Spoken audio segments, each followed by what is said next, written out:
자, 중3 제곱근의 뜻에 대해서 알아보도록 하겠습니다. 보세요. 자, 만약에 가로가 2고 세로가 2입니다. 그럼 넓이는 4.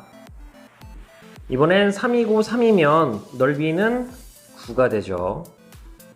이번엔 좀 반대로 하겠습니다. 넓이가 16입니다. 그럼 한 변의 길이는 정사각형이라면 4가 돼야 합니다. 자, 또 하나 더. 만약에 36이란 넓이를 갖고 있으면 6이 됩니다. 그런데 만약에 정사각형의 넓이가 5라고 한다면 자, 이 길이를 표현할 방법이 없는 겁니다. 그래서 이걸 표현할 수 있는 방법을 자, 하나 발견했어요. 뭐예요? 이렇게. 자, 이렇게 됩니다. 기호가 이렇게 돼요. 자, 그럼 이 기호를 한번 옮겨 보겠습니다. 루트 5라는 놈 곱하기 루트 5를 하면 5가 되는 겁니다. 그래서 이것을 읽는 방법은 두 가지입니다. 첫 번째, 루트 5. 읽는 방법이에요. 읽는 법. 읽는 법. 두 번째 방법은 제곱근 5입니다.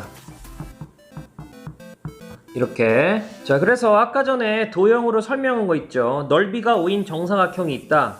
이때 한 변의 길이가 뭐니? 그럼 루트 5라 그랬어요. 즉 뭔지 모르겠는데 제곱을 했더니 5가 됐다. 그럼 네모는 뭐니? 루트 5. 이렇게 표현하는 겁니다.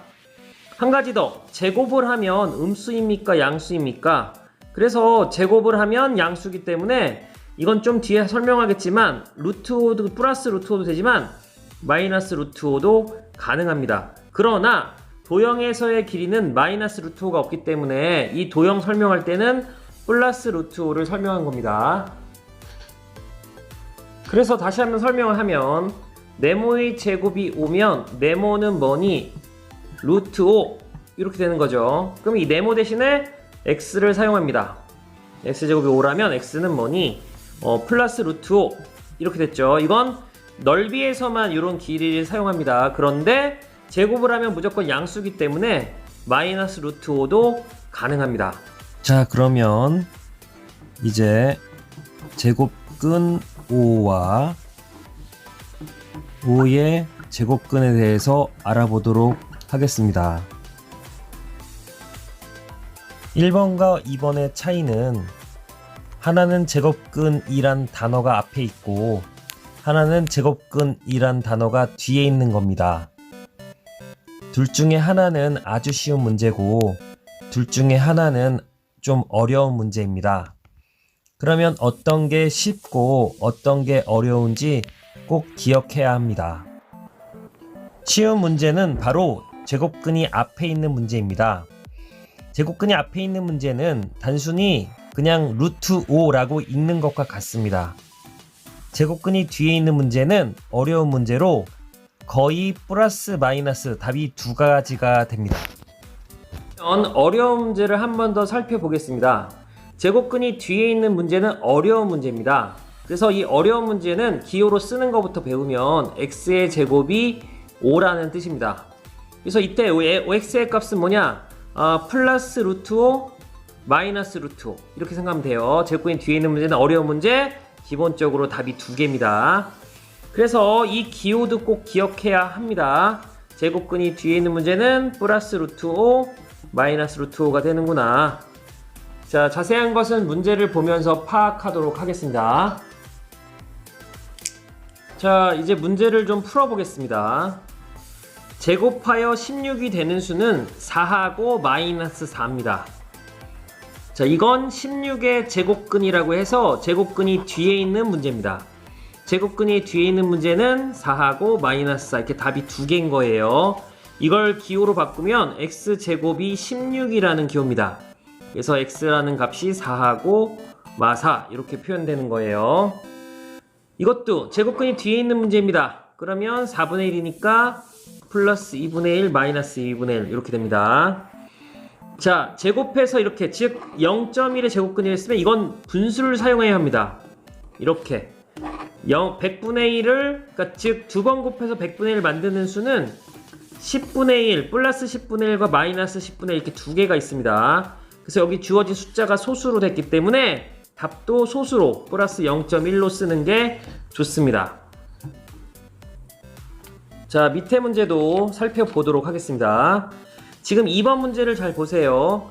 네모의 제곱은 5. 아까 표현한 거죠? 이건 한글로 제곱근, 그러니까 5의 제곱근이라 그랬어요. 그러면 즉 제곱근이 뒤에 있는 문제입니다. 이러면 제곱근이 뒤에 있는 문제는 어려운 문제입니다. 그래서 답이 2개입니다. 1번 제곱해서 9를 만드는 수는 플러스 3, 마이너스 3 이렇게 됩니다. 두 번째 49는 플러스 7, 마이너스 7입니다. 마이너스 7입니다. 미안해요. 마이너스 7. 그런데 한 가지 기호를 배우겠습니다. 이렇게 플러스 7과 마이너스 7을 한꺼번에 쓰는 기호가 있습니다. 자, 이건 플러스 마이너스 7이라고 합니다. 즉 합친 기호 뿔마 3 이렇게 쓰는 기호가 있어요. 흑토랑 좀 비슷하게 생겼어요. 한자로. 이것도 기억하고 있어요. 3번 제곱했는데 마이너스가 되는 수는 없습니다. 없다가 됩니다. 없다. 4번 144 이거는 12의 제곱입니다. 플러스 마이너스 12가 답이에요. 5번은 분수는 쫄지 말고 플러스 10분의 1 마이너스 10분의 1 합쳐서 뿔마 10분의 1이라고 쓸 수가 있습니다. 다음 3번 보겠습니다. 다음 수의 제곱근입니다. 그러면 어려운 문제인지 쉬운 문제인지 판단해야 합니다. 제곱근이 뒤에 1의 제곱근, 25의 제곱근 뒤에 있는 문제입니다. 뒤에 있는 문제는 답이 2개라고 보면 됩니다. 자, 플러스 뿔마 1이 답이에요. 25 뿔마 5가 답이고요. 36은 뿔마 6입니다. 자, 0.9는 분수로 바꾸세요. 이렇게. 그래서 뿔마 10분의 3이 됩니다. 이것도 분수로 바꿔서 10분의 64입니다. 그러면 뿔마 10분의 8이 됩니다. 자, 마지막 두 문제도 할게요. 이것은 10뿔마 10분의 3 여기는 뿔마 위아래 따로따로 보면 됩니다. 9분의 4가 됩니다. 학습을 해보고요. 세부적으로 어려운 문제들은 선생님이 또 추후에 영상을 올리도록